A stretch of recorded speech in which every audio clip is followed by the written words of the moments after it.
ನಮಸ್ಕಾರ, ನಾನು ಓಂ ಪ್ರಕಾಶ್ ನಾಯಕ್. ಮಸ್ತ್ ನ್ಯೂಸ್ಗೆ ನಿಮಗೆಲ್ಲ ಸ್ವಾಗತ. ಕಡೆಗೂ ದೆಹಲಿಯ ಸಿಎಂ ಅರವಿಂದ್ ಕೇಜ್ರಿವಾಲ್ ಅವರಿಗೆ ಮಧ್ಯಂತರ ಜಾಮೀನು ಸಿಕ್ಕಿದೆ.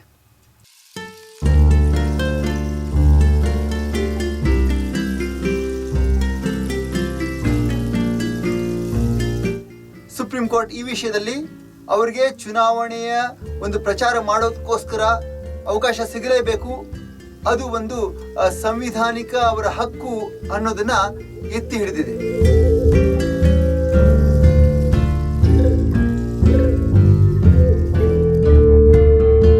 ಇಡಿ ಈ ವಿಷಯದಲ್ಲಿ ಸಂವಿಧಾನಿಕ ಹಕ್ಕು ಇದು ಅಲ್ಲ ಅಂತ ಹೇಳಕ್ಕೆ ತುಂಬಾನೇ ಟ್ರೈ ಮಾಡ್ತು. ಆದ್ರೆ ಇಲ್ಲಿ ಸುಪ್ರೀಂ ಕೋರ್ಟ್ ಇದೊಂದು ವಿಶೇಷವಾದ ಅಪರೂಪದ ಪ್ರಕರಣ ಅಂತ ಪರಿಗಣನೆ ಮಾಡಿ ಯಾವುದೇ ಒಬ್ಬ ಒಂದು ಅತಿ ದೊಡ್ಡ ಪಕ್ಷದ ಅಂದ್ರೆ ರಾಷ್ಟ್ರೀಯ ಪಕ್ಷದ ಒಬ್ಬ ಮುಖಂಡನಿಗೆ, ಆ ಪಕ್ಷದ ಸರ್ವೋಚ್ಚ ಮುಖಂಡನಿಗೆ ಚುನಾವಣೆಯ ಸಮಯದಲ್ಲಿ ಜೈಲಿಗೆ ಹಾಕೋದು ಮತ್ತು ಅವರು ಪ್ರಚಾರ ಮಾಡದಂತೆ ತಡೆಯೋದು ಪ್ರಜಾಪ್ರಭುತ್ವದ ಬೆಳವಣಿಗೆ ಸರಿಯಲ್ಲ. ಹಾಗಾಗಿ ಅವರಿಗೆ ಒಂದು ಜಾಮೀನು ನೀಡಬಹುದು ಅನ್ನೋ ಒಂದು ಅಭಿಪ್ರಾಯಕ್ಕೆ ಮೊನ್ನೆ ಬಂದಿತ್ತು. ಆದರೆ ಮೊನ್ನೆ ಸುಪ್ರೀಂ ಕೋರ್ಟ್ ತನ್ನ ಈ ತೀರ್ಪನ್ನ ಪ್ರಕಟ ಮಾಡಿರಲಿಲ್ಲ. ಅದು ತನ್ನ ತೀರ್ಪನ್ನ ಕಾಯ್ದಿರಿಸಿಕೊಂಡಿತ್ತು ಮತ್ತು ಇವತ್ತು ಆ ತೀರ್ಪನ್ನ ಅಂದ್ರೆ ಒಂದು ಐತಿಹಾಸಿಕ ತೀರ್ಪನ್ನ ಸುಪ್ರೀಂ ಕೋರ್ಟ್ ನೀಡಿದೆ. ಹಾಗಾದ್ರೆ ಕೇಜ್ರಿವಾಲ್ ಅವರಿಗೆ ಬೇಲ್ ನೀಡಲೇಬಾರದು ಅಂತ ಕೇಂದ್ರ ಸರ್ಕಾರದ ಪರವಾಗಿ ಇಡಿಯ ವಕೀಲರು ಯಾಕೆ ವಾದ ಮಾಡಿದ್ರು? ಇದಕ್ಕೆ ಆಮ್ ಆದ್ಮಿ ಪಕ್ಷ ನೀಡೋ ಉತ್ತರ ಬಂದೆ, ಅದು ಕೇಜ್ರಿವಾಲ್ ಅವ್ರನ್ನ ಮತ್ತು ಆಮ್ ಆದ್ಮಿ ಪಕ್ಷವನ್ನ ಈ ಚುನಾವಣೆಯಲ್ಲಿ ಅವರು ಗೆಲ್ಲದೇ ಇರೋ ಥರ, ಅವರು ಚುನಾವಣೆಯಲ್ಲಿ ಸರಿಯಾಗಿ ಭಾಗವಹಿಸದೇ ಇರೋ ಥರ ಮಾಡೋ ಒಂದು ಪ್ರಯತ್ನ ಅಂತ ಅವರು ಸಾರಿ ಹೇಳಿದ್ರು. ಈ ಒಂದು ವಿಷಯವಾಗಿ ಅರವಿಂದ್ ಕೇಜ್ರಿವಾಲ್ ಅವ್ರನ್ನ ಬಂಧನ ಮಾಡಿದ್ದು, ಅದರಲ್ಲಿ ಬೇರೆ ಯಾವ ಒಂದು ವಿಷಯವೂ ಇಲ್ಲ. ದೆಹಲಿಯ ಮದ್ಯ ಹಗರಣದ ಪ್ರಕರಣದಲ್ಲಿ ಕೇಜ್ರಿವಾಲ್ ಅವರ ಯಾವ ಪಾತ್ರವೂ ಇಲ್ಲದೆ ಇದ್ರು ಅವರನ್ನ ಬಂಧನ ಮಾಡಿರೋದು ಕೇವಲ ಅವರನ್ನು ಈ ಚುನಾವಣೆಯಲ್ಲಿ ಭಾಗವಹಿಸಬಾರದು ಮತ್ತು ಪ್ರಚಾರ ಮಾಡಬಾರದು ಅನ್ನೋ ಒಂದು ಕಾರಣಕ್ಕೆ ಅಂತ ಆಮ್ ಆದ್ಮಿ ಪಕ್ಷ ಸ್ಪಷ್ಟವಾಗಿ ಹೇಳಿತು. ಮತ್ತು ಇದೇ ವಿಷಯವಾಗಿ ಅವರ ಒಂದು ವಕೀಲರಾದ ಅಭಿಷೇಕ್ ಮನು ಸಿಂಘ್ವಿ ವಾದಿಸಿದ್ರು ಕೂಡ. ಇದು ಹೈಕೋರ್ಟ್ ನಲ್ಲಿ ರೋಸ್ ಅವೆನ್ಯೂ ದೆಹಲಿಯ ಹೈಕೋರ್ಟ್ ಇದೆ, ಇಲ್ಲಿ ಈ ವಾದವನ್ನು ಬಿದ್ದು ಹೋದ್ರು. ಅಂದ್ರೆ ಈ ವಾದವನ್ನು ಹೈಕೋರ್ಟ್ ಪರಿಗಣಿಸಲಿಲ್ಲ ಮತ್ತು ಇಡಿಯ ಒಂದು ವಾದವನ್ನು ಎತ್ತಿ ಹಿಡಿದು ಅವರಿಗೆ ಜಾಮೀನು ಕೊಡೋಕೆ ಆಗಲ್ಲ ಅಂತ ಹೇಳ್ಬಿಟ್ಟಿತ್ತು. ಆದರೆ ಸುಪ್ರೀಂ ಕೋರ್ಟ್ ಈ ಒಂದು ವಿಷಯದಲ್ಲಿ ತುಂಬಾನೇ ಒಂದು ಚರ್ಚೆ ನಡೆಸ್ತು. ಅಂದ್ರೆ ವಾದ ಮತ್ತು ಪ್ರತಿವಾದವನ್ನು ಕೇಳ್ತು. ಇಡಿ ಈ ಒಂದು ವಿಷಯವಾಗಿ ಯಾವುದೇ ನಾಯಕರಿಗೆ ಈ ತರ ಬೇಲ್ ಕೊಡೋದು ಸರಿಯಲ್ಲ, ಈ ತರ ಇವ್ರಿಗೆ ಬೇಲ್ ಕೊಟ್ರೆ ಬೇರೆಯವ್ರಿಗೆ ಕೇಳ್ಬಹುದು, ಇದೊಂದು ಸಂವಿಧಾನಕ್ಕೆ ಹಕ್ಕಲ್ಲ ಅಂತೆಲ್ಲ ವಾದ ಮಾಡ್ತು. ಆದರೆ ಅವರ ವಾದಕ್ಕೆ ಆಮ್ ಆದ್ಮಿ ಪಕ್ಷದ ವಕೀಲ ಅಭಿಷೇಕ್ ಸಿಂಘ್ವಿ ಪ್ರತ್ಯುತ್ತರ ಕೊಡೋದಕ್ಕೆ ಮುಂಚೆನೆ ಸುಪ್ರೀಂ ಕೋರ್ಟ್ ಜಡ್ಜ್ ಹೇಳಿದ್ರು, ಚುನಾವಣೆಗಳು ಅದು ಕೇಂದ್ರದ ಸಂಸತ್ತಿನ ಚುನಾವಣೆಗಳು 5 ವರ್ಷಕ್ಕೊಂದ್ಸಲ ಬರುತ್ತೆ.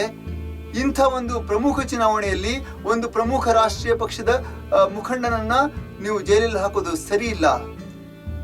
ಅದು ಬೇರೆ ಅಂದ್ರೆ ಈಗ ಒಬ್ಬ ರೈತನಿಗಿರ್ಬಹುದು, ಇನ್ನೊಬ್ಬ ಯಾವುದೋ ಗುಮಾಸ್ತನಿಗಿರ್ಬಹುದು, ಅಥವಾ ಇನ್ನೊಬ್ಬ ನಾಗರಿಕನಿರ್ಬಹುದು, ಅವರಿಗೆಲ್ಲ ಈ ತರ ಜಾಮೀನು ಕೊಡೋಕ್ಕಾಗುತ್ತಾ? ಅವರು ಒಂದು ಅಪರಾಧ ಮಾಡಿದ್ರೆ ಅವರಿಗೆ ಒಂದು ಪ್ರಚಾರ ಮಾಡೋದಕ್ಕೆ ನಾವು ಇದು ಮಾಡೋಕ್ಕಾಗುತ್ತಾ, ಹೊರಗಡೆ ಬಿಡೋಕ್ಕಾಗುತ್ತಾ ಅಂತೆಲ್ಲ ಇಡಿ ಒಂದು ವಕೀಲರು ವಾದಿಸಿದ್ರು. ಆದ್ರೆ ಸುಪ್ರೀಂ ಕೋರ್ಟ್ ಜಡ್ಜ್ ಹೇಳಿದ ಒಂದೇ ಮಾತು, ಇದು ಒಂದು ಸುಮ್ಮನೆ ಸಣ್ಣವಾದ ಒಂದು ವಿಷಯ ಅಲ್ಲ, ಇದು ಏನು ಆಮ್ ಆದ್ಮಿ ಪಕ್ಷ ಮತ್ತು ಈ ಪ್ರಜಾತಂತ್ರದ ಉಳಿವಿಗೆ ಒಂದು ಅತಿ ದೊಡ್ಡ ಪಕ್ಷದ ಅತಿ ದೊಡ್ಡ ಮುಖಂಡನನ್ನ ಈ ರೀತಿ ಒಳಗೆ ಹಾಕೋದು ಸರಿಯಲ್ಲ. 5 ವರ್ಷಕ್ಕೊಂದ್ಸಲ ಎಲೆಕ್ಷನ್ ಬರುತ್ತೆ, ಹಾಗಾಗಿ ಅವ್ರಿಗೆ ಜಾಮೀನು ಕೊಡೋದ್ರಲ್ಲಿ ಯಾವುದೇ ತಪ್ಪಿಲ್ಲ, ಇದೊಂದು ಅಪರೂಪದ ಪ್ರಕರಣ ಅಂತ ಹೇಳ್ಬಿಟ್ಟು ಅವರಿಗೆ ಜಾಮೀನು ಕೊಡ್ತು. ಆದರೆ ಜಾಮೀನು ಕೊಡುವಾಗ ಕೆಲವೊಂದು ಷರತ್ತುಗಳನ್ನ ಅದು ವಿಧಿಸಿದೆ. ಆ ಷರತ್ತುಗಳು ಏನಪ್ಪಾ ಅಂತಂದ್ರೆ, ಒಂದು ಅವರು ತಮ್ಮ ಮುಖ್ಯಮಂತ್ರಿ ಅಧಿಕಾರವನ್ನು ಚಲಾಯಿಸುವಂತಿಲ್ಲ ಹೊರಗಡೆ ಬಂದ್ಮೇಲೆ. ಅಂದ್ರೆ ಅವರು ಯಾವುದೇ ಒಂದು ಕಡತಗಳಿಗೆ ಸಹಿ ಹಾಕೋ ತರ ಇಲ್ಲ, ಅವರು ತಮ್ಮ ಮುಖ್ಯಮಂತ್ರಿ ಕಚೇರಿಗೆ ಹೋಗೋ ತರ ಇಲ್ಲ. ಅವ್ರು ಏನಿದ್ರು ಪ್ರಚಾರ ಭಾಷಣಗಳಲ್ಲಿ ತೊಡಗಬಹುದು ಮತ್ತು ಪ್ರಚಾರವನ್ನು ಮಾಡಬಹುದು ಆಮ್ ಆದ್ಮಿ ಪಕ್ಷದ ಪರವಾಗಿ. ಅವರು ದೆಹಲಿ ಮತ್ತು ಉತ್ತರ ಪ್ರದೇಶ, ಪಂಜಾಬ್ ಈ ಎಲ್ಲ ಕಡೆ ಪ್ರಚಾರ ಮಾಡಬಹುದು. ಅದು ಯಾವಾಗ ಜೂನ್ 1ರವರೆಗೂ ಅವರು ಈ ರೀತಿ ಪ್ರಚಾರ ಮಾಡಬಹುದು. 2ನೇ ತಾರೀಕು ಅವರು ಮತ್ತೆ ಜೈಲಿಗೆ ವಾಪಸ್ ಹೋಗಬೇಕಾಗುತ್ತೆ ಅಂತ ಸುಪ್ರೀಂ ಕೋರ್ಟ್ ಹೇಳಿದೆ. ಈ ಷರತ್ತುಗಳ ಆಧಾರದ ಮೇಲೆ ಅವರಿಗೆ ಒಂದು ಮಧ್ಯಂತರ ಜಾಮೀನು ನೀಡಿದೆ. ಈ ಒಂದು ಮಧ್ಯಂತರ ಜಾಮೀನನ್ನ ಆಮ್ ಆದ್ಮಿ ಪಕ್ಷದವರು ತೀರಾನೇ ಸ್ವಾಗತ ಮಾಡಿದ್ದಾರೆ. ಸುಪ್ರೀಂ ಕೋರ್ಟ್ಗೆ ಧನ್ಯವಾದ ಹೇಳಿದ್ದಾರೆ.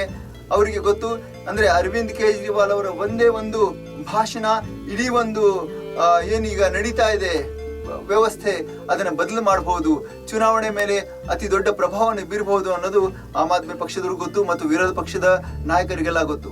ಹಾಗಾಗಿನೇ ವಿರೋಧ ಪಕ್ಷಗಳು ಸಹ ಈ ಒಂದು ಅರವಿಂದ್ ಕೇಜ್ರಿವಾಲ್ ಅವ್ರನ್ನ ಜಾಮೀನು ಕೊಟ್ಟಿದ್ದನ್ನ ಸ್ವಾಗತ ಮಾಡಿದ್ದಾವೆ. ಆದರೆ ಬಿಜೆಪಿ ಮಾತ್ರ ಈ ವಿಷಯದಲ್ಲಿ ಮತ್ತೆ ವ್ಯಂಗ್ಯ ಆಡಿದೆ. ಕೇಜ್ರಿವಾಲ್ ಏನೇ ಆದರೂ 2ನೇ ತಾರೀಕು ಮತ್ತೆ ಜೈಲಿಗೆ ಹೋಗ್ಬೇಕಾಗುತ್ತೆ ಜೂನ್ 2ಕ್ಕೆ ಅಂತ. ಆದರೆ ಇಲ್ಲಿ ಕೇಜ್ರಿವಾಲ್ ಮತ್ತೆ ಜೈಲಿಗೆ ಹೋಗೋದು ಬಿಡೋದು ಬೇರೆ ಪ್ರಶ್ನೆ.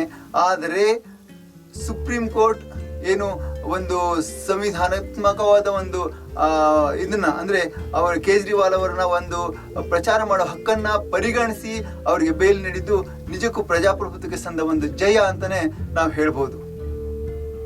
ನೋಡ್ತಾ ಇರಿ ಮಸ್ತ್ ನ್ಯೂಸ್. ನಾನು ಪ್ರಕಾಶ್ ನಾಯಕ್. ನಮಸ್ಕಾರ.